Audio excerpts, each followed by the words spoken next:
नमस्कार, स्वागत बा आप सबके इन खबर के भोजपुरी चैनल पर। प्रयागराज में माफिया अतीक अहमद के जीटीबी नगर करेली इलाका में 594 वर्ग मीटर कुर्क जमीन पर अवैध कब्जा कइल जात रहे।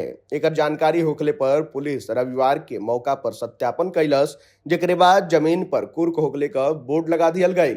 अब आगे का कार्रवाई कल जाई। गौरतलब बाटे कि माफिया अतीक अहमद के जीटीबी नगर करेली स्थित ये भूमि के गैंगस्टर एक्ट के तहत कुर्क कल गए रहे। वर्तमान में ये भूमि का कीमत लगभग 7 करोड़ रुपया बतावल जा रहल बा। पुलिस के सूचना मिलल कि ये जमीन पर कुछ लोग प्रशासन का बोर्ड उखाड़ के कब्जा का प्रयास कर रहल बा। ए पर पुलिस रविवार के सत्यापन के बाद पुनः जमीन पर कुर्क होखले का नोटिस बोर्ड लगा देलस। माफिया अशरफ के साला सद्दाम के पूरा मुफ्ती इलाका में 4 अचल और एगो चल संपत्ति चिन्हित कल गेल रहे। बतावल जा रहल बा कि ये जमीन के ओकरे द्वारा दबंगई और काली कमाई से बनावल गई रहे। पुलिस जांच कर रहल बिया।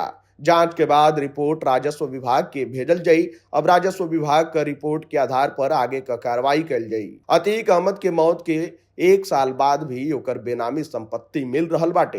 पुलिस के खुलदाबाद थाना क्षेत्र के लूकरगंज में अतीक अहमद के एगो फ्लैट का पता चलल। अब पुलिस ए फ्लैट के बारे में जानकारी इकट्ठा कैले में जुटल बा।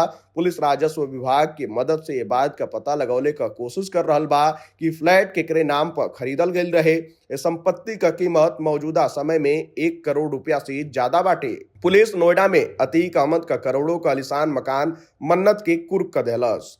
एगो राज मिस्त्री के नाम कल गई 12 करोड़ के जमीन भी कुर्क कल गई, जबकि अतीक अहमद के पत्नी शाइस्ता परवीन के नाम बंगाल होटल के पास मिलल बेशकीमती जमीन के भी कुर्क कैले का तैयारी चल रहल बाटे।